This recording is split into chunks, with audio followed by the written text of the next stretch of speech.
지금 문무일 검찰총장이 일성을 했는데요. 제가 볼 때는 국민들의 눈높이가 과연 어떠한지를 잘 살펴보고 발언을 하셔야 된다고 봅니다. 검찰 조직을 지키기 위해서, 즉 검찰 조직을 이렇게 이기주의, 집단 이기주의, 밥그릇 싸움에서 벗어나지 못한다면 국민들로부터 지탄을 면치 못할 것이다라고 봅니다. 특히 정치인들도 마찬가지입니다. 검찰 출신의 정치인들이 여러저러하게 지금 입장을 밝히고 있는데 국민들이 보기에는 맞듣지 않아 보입니다. 그래서 지금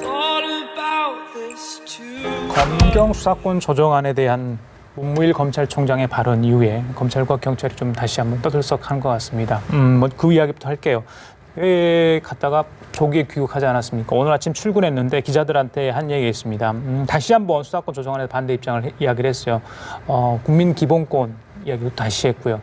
오늘 이제 간부 회의가 있다고 합니다. 추가 입장을 내놓을지, 내놓는다면 또 같은 내용을 나올지 어떻게 예상을 하십니까?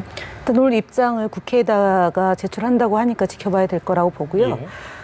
사실은 검찰공화국이다라는 오명으로 벗어난 지 얼마 되지 않았습니다. 그동안 그러니까 검찰이 제대로 수사하지 않아서 국민들의 공분을 자아낸 것이 한두 건이 아니지 않습니까? 제가 매번 말씀을 드리지만 버닝썬 사건도 그렇고 그다음에 김학의 전 차관의 문제도 그렇고요. 장자연 리스트 건도 그렇습니다. 그 이전엔 더욱 많죠. 강기훈 씨 유서 대필 사건이 아주 대표적인 거죠. 한 사람의 저 청춘의 생명을 거의 이제 갉아먹은 것이 바로 검찰로부터 비롯된 것이죠. 김기춘 전 비서실장과 연관되어 있는 사건이고요. 지금도 검찰 우병우 라인이라고 우리가 명명하는 그런 분들이 실제 검찰 안에서 활동을 하고 계시고 많은 역할을 하고 있다라는 점을 우리는 주목하지 않을 수가 없습니다. 지금 문무일 검찰총장이 일성을 했는데요. 제가 볼 때는 국민들의 눈높이가 과연 어떠한지를 잘 살펴보고 발언을 하셔야 된다고 봅니다. 검찰 조직을 지키기 위해서, 즉 검찰 조직을 이렇게 이기주의, 집단 이기주의, 밥그릇 싸움에서 벗어나지 못한다면 국민들로부터 지탄을 면치 못할 것이다라고 봅니다. 특히 정치인들도 마찬가지입니다. 검찰 출신의 정치인들이 여러저러하게 지금 입장을 밝히고 있는데 국민들이 보기에는 맞듣지 않아 보입니다. 그래서 지금 문무일 검찰총장은 국민을 향해서 본인의 입장을 낼 것이 아니고요. 법무부 장관과 토론하고 입장이 있다면 조율하면 될 일이라고 봅니다. 언론 플레이를 통해서 마치 검찰의 이 입장을 밝히는 것이 정도인 양 하는 것은 제가 볼 때는 적절하지 않다라고 보여집니다. 예. 의원님도 한 말씀 좀 해주시죠.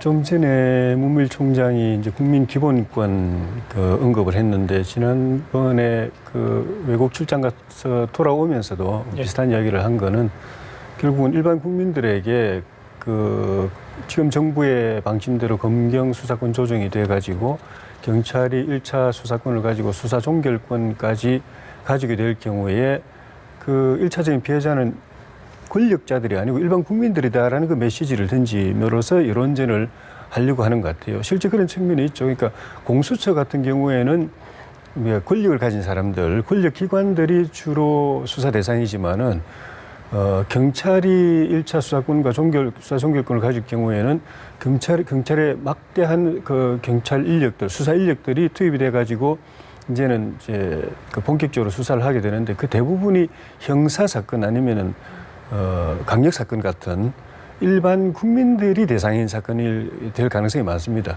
수사권 조정이 되더라도 특수 사건이라든가 공안 사건 같은 경우는 상당 부분 검찰이 그대로 이제 수사권을 가지고 있기 때문에 이제 문 총장이 던지고 싶은 메시지는 그 많은 경찰의 수사 인력들이 달려들어가지고 일반 국민들 대상으로 하는 형사사건, 강력사건 수사를 할 때 여러분이 굉장히 힘들 겁니다. 피곤할 겁니다. 이 메시지를 이제 던지고 싶어 하는 것 같은데, 국민들이 아직 이제 수사권 조정 내용이 어떤 내용이고, 보통의 국민들에게 어떤 영향을 갈 것인가까지는 아직 이제 인식을 못하고 있는 단계인데다가, 기본적인 인식이 경찰과 검찰의 이 밥그릇 싸움이다라는 인식에서 아직을 가지고 있기 때문에, 저것이 어느 정도 영향을 미칠 것인가. 또 검찰에 대한 신뢰가 현재는 이제 바닥인 상태. 역대 정권마다 검찰이 권력의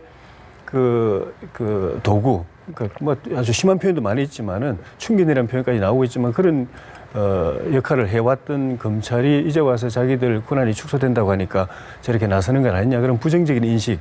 그거를 어떻게 극복을 할 것인가가 검찰이 생각하는 여론전의 성과가 있을지 말지 이 관건이 될 것 같습니다. 두 분 다 국민의 눈높이를 강조를 해주신 것 같다는 생각이 듭니다.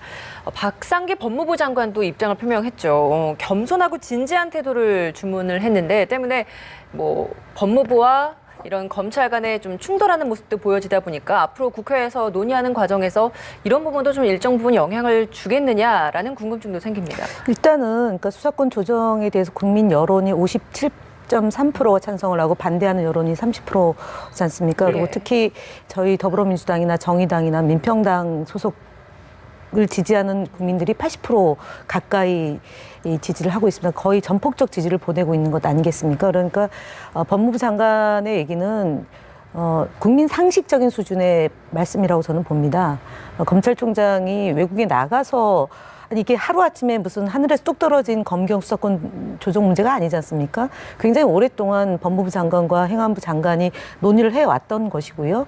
그 국민 앞에서 선언까지 했습니다. 우리가 이 검경 수사권을 조정해서 국민의 눈높이에 맞는 국민의 인권이 보장되는 그런 나라다운 나라를 만들기 위해서 오랫동안 그 수건 사업이었던 것을 하겠습니다라고 약속을 했습니다. 그때 검찰총장 아무 얘기 안 하다가 지난 3월 달인가 야당에게 쫓아가서 이 검경 수사권 독립에 대해서 우리 편을 좀 들어달라라는 하소연을 했고 지금 외국 나가가지고 그러니까 언론 플레이를 하고 계시는데 그런 것 때문에도 검경 수사권 조정에 대한 여론전에서 저는 검찰총장이 잘못하고 있다. 이거는 되게 정말 그 진지하게 접근해야 될 문제고 헌법 정신을 계승하는 문제 아니겠습니까? 국민의 인권과 뭐 다양한 방식으로 이제 국가가 발전해 나가는 데 있어서 검찰 무소불위의 검찰을 조정하는 그런 기능을 만들겠다고 하는데 총장이 나서서 안 됩니다라고 얘기하면 어느 국민이 검찰총장의 입장을 수용을 하겠습니까? 그러니까 법무부 장관이 지금 얘기하는 건 지극히 상식적인 수준의 검경 수사권 조정을 차분하고 진지하게 하자라는 취지의 말씀인데 그것조차도 지금 검찰총장이 안 듣는다는 얘기는 다양한 복선이 깔려 있다고 봅니다. 그러니까 검찰 조직을 추스려야 되는 수장으로서 그러니까 메시지를 던지는 것이고 사실은 뭐 그렇다고 해서 저렇게 되겠습니까? 어쨌든 오늘 뭐 회의를 통해서 나오는 안들을 봐야 될 것이고 이후에도 충분히 경청하겠다라고 조국 수석도 얘기했기 때문에 이것이 갈등이나 뭐 분열이나 이런 게 아니라 충분하게 수구의 민주주의를 통해서 좋은 방안을 강구할 수 있다고 봅니다. 예. 네. 조국 수석 이야기를 하셨기 때문에 저는 문 총장이 그 회의에서 메시지 던졌을 때 바로 조 수석이 뭔가를 낼 줄 알았어요. 근데 조금 있다가 이게 언론에 페이스북을 통해서 이야기를 했는데 문 총장의 우려를 경청할 필요가 있다. 그러면서도 국회의 선택을 존중해야 한다. 이렇게 이야기를 했거든요. 그건 어떻게 해석을 할 수 있겠습니까? 1차적으로는 이제 원론적인 그 메시지라고 봅니다. 그 패스트트랙이 통과되고 나서도 조 수석이 패스트트랙이 그대로 진행될 경우에 나중에 본회의에 올라갔을 때 야당의 필리버스터 권한은 충분히 존중돼야 된다. 그 이야기 했지만 그렇다고 해서 그걸 갖다 받아들여가지고 국회 그 선거법 개정안 나머지 또 의원 이 제정안 개정안을 갖다가 후퇴시킬 거다는 메시지는 아니거든요. 절차적인 거는 존중해주고 그 절차에 있어서 상대편의 의사 그 권한은 존중해주겠지만 내용에 있어서는 양보가 없다. 이 뜻을 이제 분명히 한 건데 이 부분도 검경 수사권 조정도 좀 전에 말씀드린 이 패스트트랙이라는 그런 큰 파동을 감수하면서 청와대와 정부 여당이 밀어붙인 거거든요. 근데 그렇게까지 해놨는데 그 내용을 이제 핵심적인 내용은 좀 전에 말씀드린 경찰의 1차 수사권과 수사 종결권인데 그런 핵심적인 내용을 양보할 것인가? 그건 뭐 아니라고 보여지고요. 다만 어쨌든 검찰이 국가기관이고 대통령 산하기관인데 정부기관인데 그 사정기관이 집단적으로 이제 반발한다든가 또 정권과 이렇게 충돌한다든가 이런 모습은 청와대나 정권 입장에서도 바람직하지 않은 것이기 때문에 끝까지 이제 뜻은 관철하지만 좀 이렇게 다독거려 가면서 간다는 그런 의미가 아니겠는가 그런 정도의 메시지라고 생각합니다. 예, 알겠습니다. 그렇다 보니까 조국 수석의 경청할 수 있다, 경청을 들어갈 필요가 있다 하니까 오늘 문 총장이 그러면 좀 더 지켜보고 판단에 더 신중하게 접근할 가능성도 있다. 그래서 그러니까 우려했던 검찰 내부에 지금 반발도 좀 있습니다만은 좀 더 신중한 모습을 보일 수도 있다. 이런 이야기도 있던데 어떻게? 제가 볼 때도요 검찰 조국 수석의 그 영향이 좀 있을까요? 뭐 조국 수석의 영향도 뭐 없지 않아 있겠지만 지금 검찰이 스스로 자정하고 개혁해야 된다는 목소리도 없잖아 많이 있습니다. 검찰총장은 수장으로서 이제 원론적인 입장, 그러니까 기존의 검찰의 입장을 강조한 것이라고 보고 또 이제 법무부 장관의 입장이 나왔고 검찰 내에서의 개혁의 필요성도 있기 때문에 제가 볼 때는 적정 수준에서 이 현실적인 방안으로 되지 않을까 싶고 패스트트랙이라고 해서 오늘 내일 이렇게 처리되는 건 아니고 그다음에 이제 여야에서 논의를 모아서 최종적인 결론이 나오기 때문에 제가 볼 때는 지금 상황에서 놓고 보는 문제도 있지만 앞으로 이제 시간을 갖고 충분하게 논의를 해서 결론을 내면 저는 뭐 국민들도 박수치는 안이 나온다라고 봅니다. 네, 앞서서 김 전 의원님께서 그 지지층별 지지 찬성 반대 뭐 이런 여론조사 결과를 좀 짚어주셔서 민주당과 정의당 지지층에서는 찬성이 80% 이상이 나왔고 한국당 지지층에서는 반대가 60%가 넘게 나왔었거든요. 이렇게 갈라지는 여야의 지지층별 이런 여론조사에 엇갈리는 양상은 저희가 어떤 의미로 해석해야 된다고 보십니까? 결국 아직 일반 국민들이 구체적인 내용을 잘 모르는 거죠. 구체적인 내용을 알고 또 그것이 다수 국민에게 특히 또 나 같은 사람에게 어떤 영향을 줄 것인가를 알면 그걸 기준으로 해서 찬반을 판단할 텐데 정파적으로 판단하거든요. 내가 이 당을 지지하는데 이 당이 그거를 추진하니까 지지한다. 내가 이 당을 지지하는데 이 당이 그걸 반대하니까 반대한다. 이렇게 하는 거는 그 내용을 아직 구체적으로 국민들이 잘 모르고 그것이 미칠 파급 효과가 아직 일반 민심에까지 전파가 안 됐다는 것이고 검찰은 그 점에서 여론전을 이제 그런 쪽에 좀 포커스를 맞춰가지고 시작을 하고 물론 이제 이게 앞으로 추이가 흐름이 어떻게 될 건지 봐야 알겠지만은 검찰의 이 그 반발이 상당히 강력하고 이게 오래 갈 경우에는 이게 계속 이제 이슈가 되거든요. 뉴스로 계속 보도가 되고 그러면 이제 그 시간에 국민들이 무슨 내용일 이번에 패스트트랙 파동도 마찬가지로 무슨 내용이길래 저렇게 검찰이 반발하고 저렇게 큰 뉴스가 되는가라고 계속 보면서 내용을 이제 알게 되고 그 내용이 그렇게 가면은 어떤 영향이 사회적으로 어떤 영향을 주는가 우리 같은 사람들에게는 어떤 영향이 올 것인가라는 걸 이제 알게 되면은 그때는 정파적인 판단이 아니라 이제 주체적인 판단을 하게 될 거다라고 검찰은 이제 그런 걸 의식하고서 이런 이제 뭐 이슈 파이팅을 이제 시작한 거로 이제 봐야 될 것 같습니다. 저는 조금 덧붙이면 저희가 이제 그 유치원 3법이 굉장히 논란이 있었지 않습니까? 근데 지금 패스트트랙으로 지금 상정되어 있습니다. 그래서 차분하게 논의를 하면 되는 거라고 봐요. 그리고 사회적 특별법도 마찬가지이잖아요. 세월호 문제와 그다음에 가스 살균제 문제 때문에 논란이 됐는데 패스트트랙으로 상정이 돼서 의원들이 논의를 해서 그 법을 만지면 제가 볼 때는 이게 논란보다는 대개의 경우가 차분하게 처리가 됩니다. 그래서 지금 이 그 검경 수사권 조정 문제도 지금 그러니까 야당에서 장외투쟁으로 나가서 이 문제를 계속 그러니까 반복적으로 제기해서 생기는 문제이지 이제 이게 그 수사권 조정 문제나 아니면 공수처법 문제가 대통령들의 공약 사항이었고 후보들의 공약 사항이고 오랫동안 이 그 무소불위의 권력이 독점함으로 인해서 폐해가 생긴 것을 조정하자라는 의견이기 때문에 저는 이것이 차분해지면 훨씬 더 많은 국민들의 설득력을 가질 수 있는 조정법이다라고 봅니다. 오히려. 네. 여쭤볼 게 많은데요. 바로 국회 이야기 할게요. 장애투쟁 말씀하셨으니까 오늘이 4월 국회 임시국회 회기 마지막 날입니다. 아무것도 얻은 게 없을 것 같아요.